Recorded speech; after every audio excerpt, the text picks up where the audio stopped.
때는 당나라 시대, 강릉 땅에 백운이라는 남자가 늦은 밤 달을 바라보며 기도를 드렸다.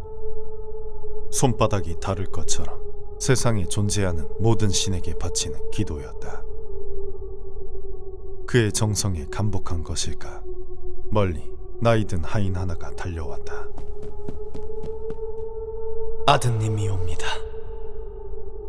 그 말을 듣고서야 백운은 눈물을 흘리며 달을 향해 고개를 조아렸다. 하인을 따라 별채로 가니 지쳐 쓰러지기 직전인 아내의 품에 아이 하나가 울지도 않고 새근새근 잠들어 있었다. 건강에는 문제가 없는데 태어난 이후 울지도 않습니다. 산파가 그리 말했다. 백운이 작은 아이가 소중해 차마 마음껏 끌어안지도 못하고 아이의 손 위로 손가락만 들어 살포시 되었다.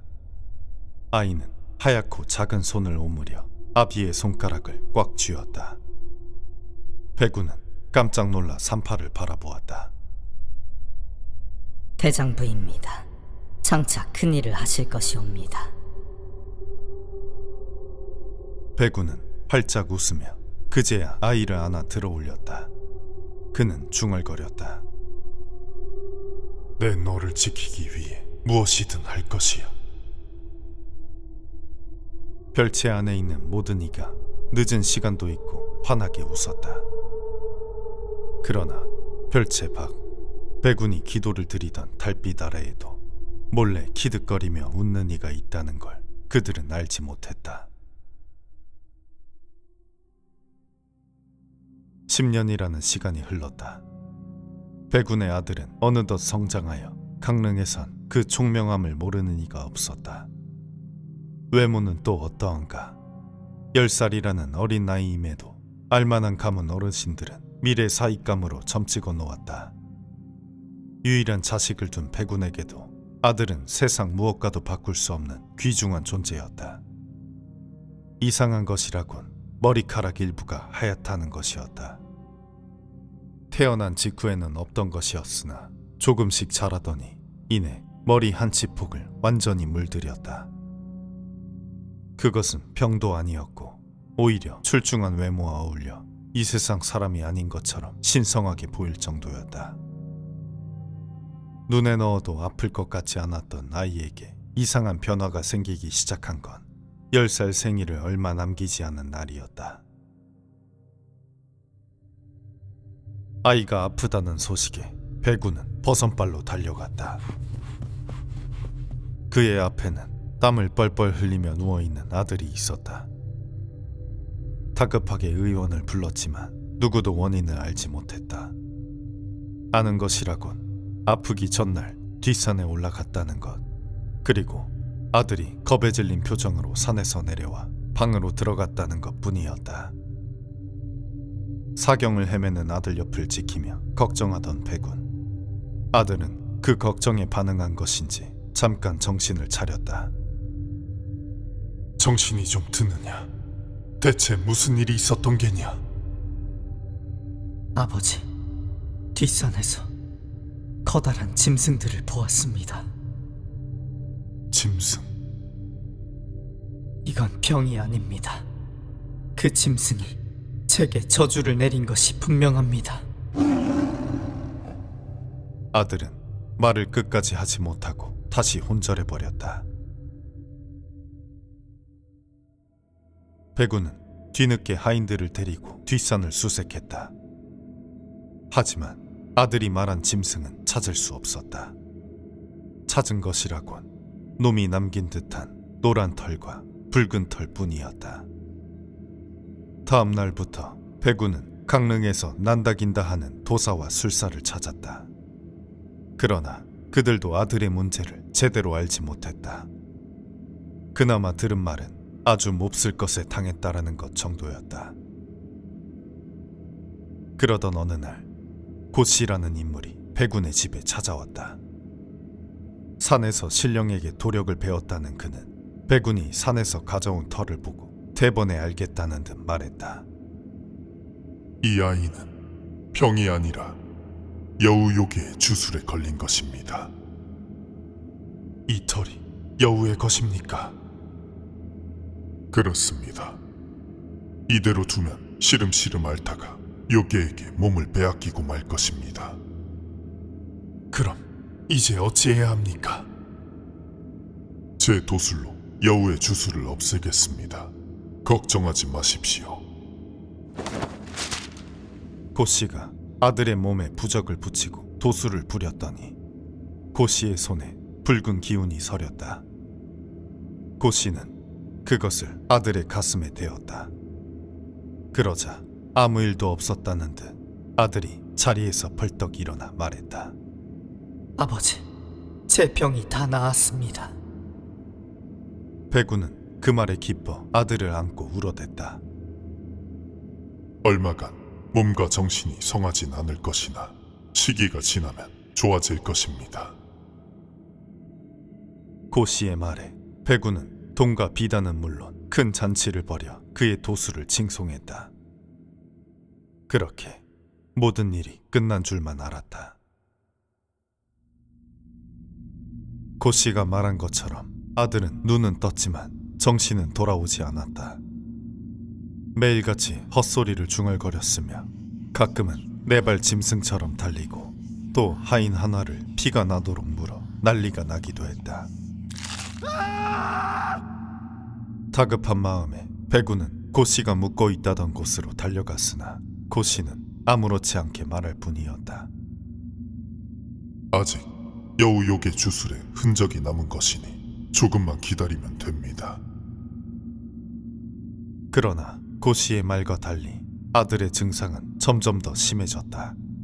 하루하루 지날수록 아들이 인간이 아닌 짐승의 모습이 되는 것 같아 배구는 눈물을 머금고 창고에 아들을 가뒀다. 뭔가 이상합니다. 그 모습을 본 나이든 하인이 배군에게 다가와 그렇게 말했다. 이상한 게 아니라 끔찍한 광경일세. 도련님이 도술로 자리에서 일어났을 때 한 말씀을 기억하십니까? 병이 다 나았다고 말했지. 저것을 나았다고 말할 수 있을지는 모르겠지만 그러니 말입니다. 도련님도 그렇고 고씨라는 자도 분명 병이 아니라 저주라 했습니다. 그런데 갑자기 병이 나았다니요. 배구는 차오르는 불안감을 애써 누른 채 말했다. 고씨를 다시 찾아가야 할 것 같네. 채비를 하시게.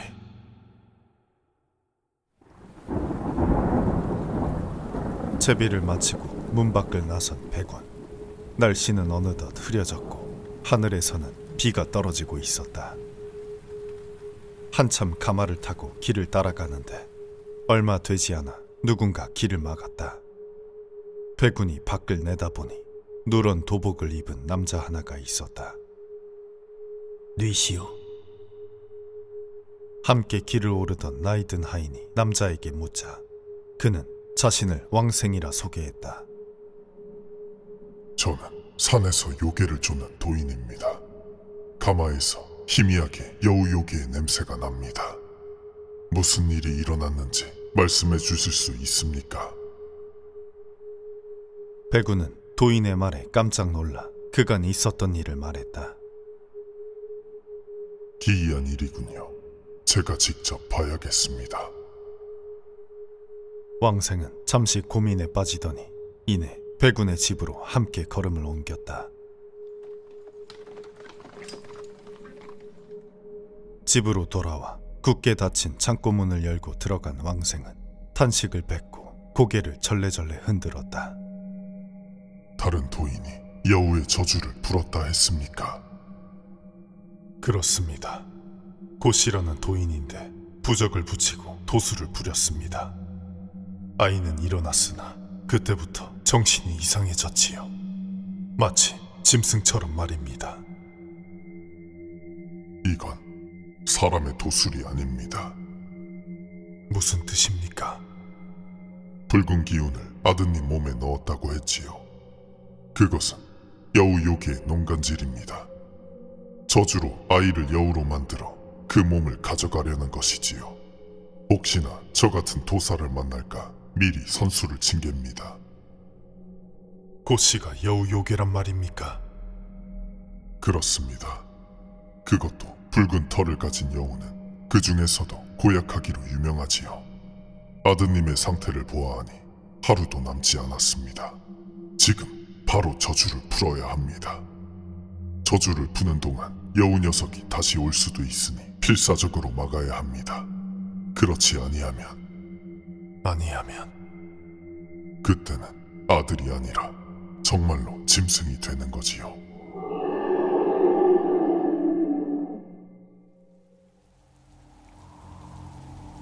백운은 혼비백산하여 도인이 이른 대로 하였다. 백운의 집 사람들은 나이를 가리지 않고 모두 몽둥이를 든 채 문을 지켰다. 내리던 비는 거세졌고 밤이 오며 찬바람이 불기 시작했다. 모두 백운의 아들을 지키고자 결연한 눈으로 대문을 바라보았지만 한 사람은 달랐다. 고씨에 대해 의문을 품었던 나이든 하인이었다. 백운은 하인의 표정을 보고 물었다.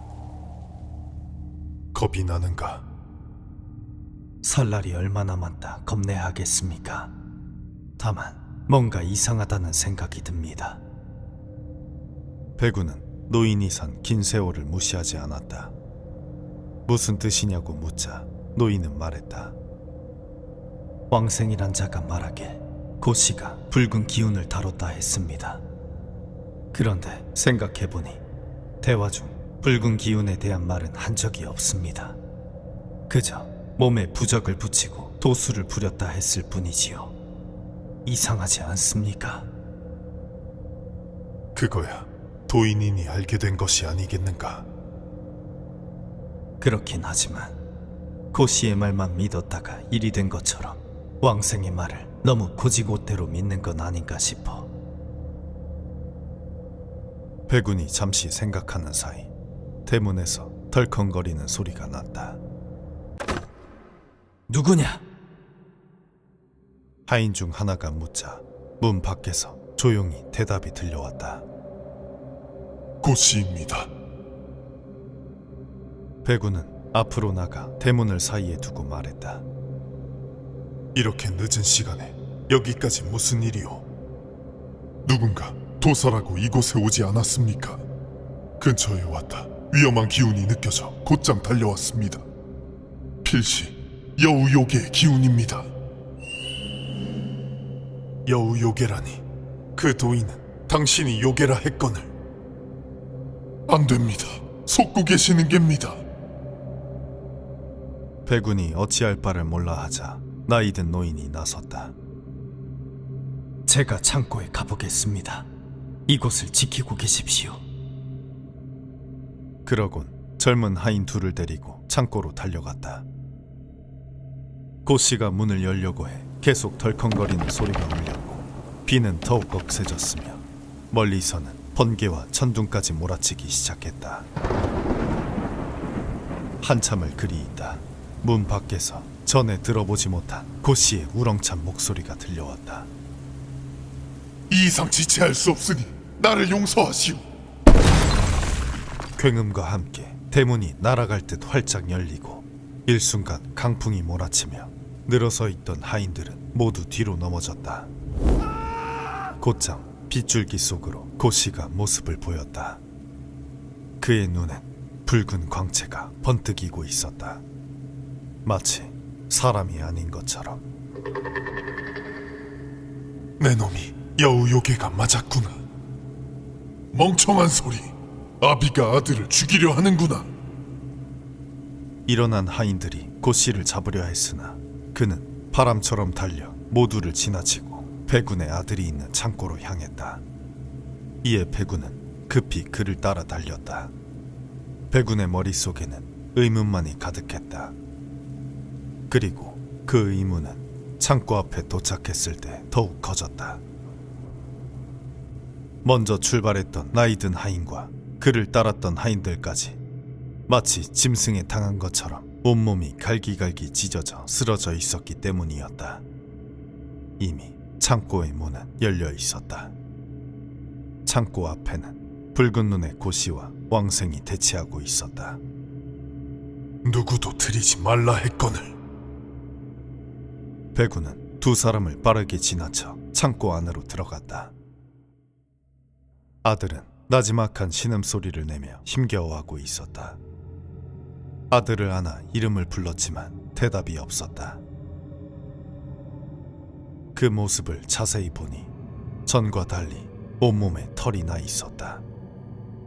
노랗고 붉은색으로, 그리고 어릴 적 생겼던 하얀 털까지 얼룩덜룩 털이 나 사람이라 볼 수 없는 모습이었다. 조금만 더 시간이 있었다면 나을 수 있었거늘. 왕생은 곁눈질로 배군을 보며 안타까워했다. 그때 고씨가 말했다. 여우요괴 녀석이 말이 길구나. 고씨의 아들을 데려가려 거짓을 늘어놓는 것이냐. 지금 당장 저 요괴를 함께 처리하지 못하면 아들은커녕 집안 자체가 멸할 것이오.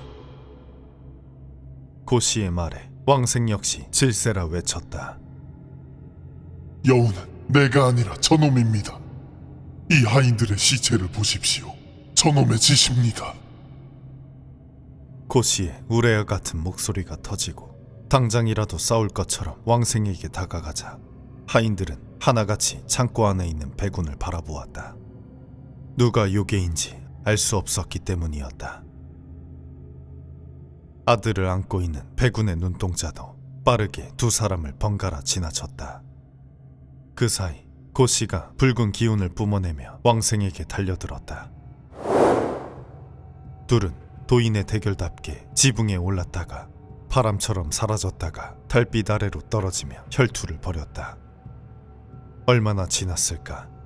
비가 그치고 달이 밝게 떠오른 순간 두 사람 다 지쳐 싸움도 끝으로 향했다. 지금이라면 둘 중 하나를 도와 우위를 가져갈 수 있었다. 대체 누가 요괴란 말인가? 배구는 품에 안은 아들을 보았다. 어찌나 약한지 결정을 내리지 않으면 아들은 곧 죽으리라. 결국 배구는 결론을 내렸다. 붉은 기운은 사람의 것이 아니니 고씨를. 배구는 순간 말을 멈추고 아들을 안고 있는 제 손을 보았다. 아들이 마치 태어났을 때처럼 고씨의 손가락을 꽉 잡고 있었다. 여전히 신음하며 정신도 차리지 못했지만 마치 아비를 말리려는 듯했다. 왕생이로구나. 이보거라, 저 왕생을. 그런데 손가락에 다시 힘이 느껴졌다. 그럼 대체 누가 요괴란 말이냐? 누가? 배군이 답답함에 울분을 토하자 그제야 아들은 배군의 손가락을 놓았다. 펼친 손에는 털이 보였다. 하얀 털과 함께 자라는 노란 그리고 붉은 털.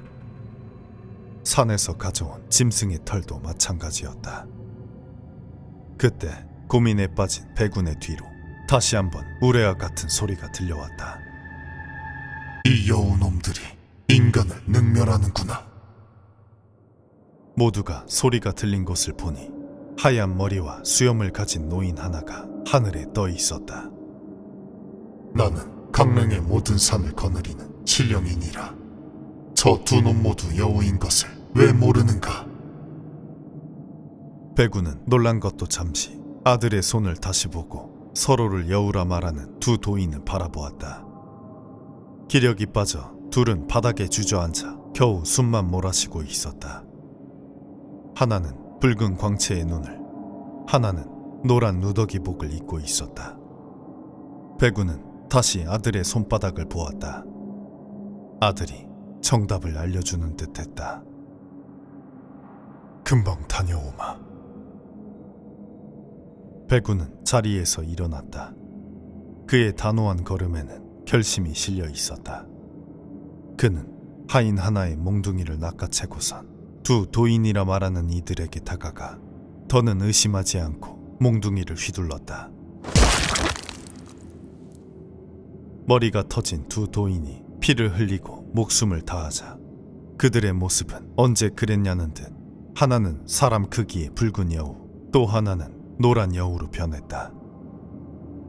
배구는 아들이 있는 창고로 눈을 돌렸다. 아들의 몸에서 노란색 털과 붉은 털이 조금씩 떨어져 내렸다. 그러자 신령이 만족한 듯 말했다. 이제 걱정할 것 없다. 내가 내 아들을 여우의 저주에서 벗어나게 도와줄 것이니. 그러곤 곧 허공을 떠다니듯 걸어 아들이 있는 창고로 다가갔고 이내 손을 뻗었다.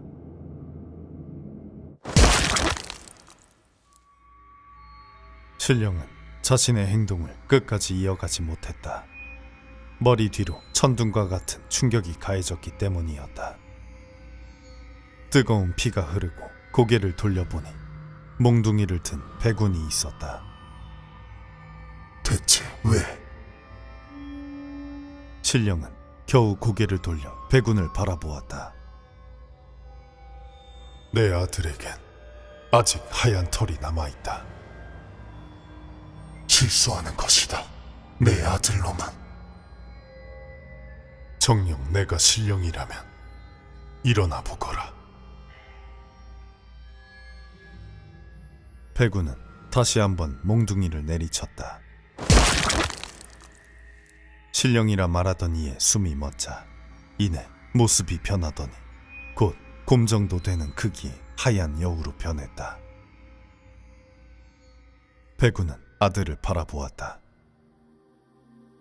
아들의 몸에선 이젠 하얀 털도 빠지기 시작했다. 배구는 아들에게 다가가 그를 가슴에 안았다. 아들은 다시 힘을 내어 아비의 손가락을 꽉 잡았다. 아들의 표정은 태어나던 그때처럼 평화롭기만 했다.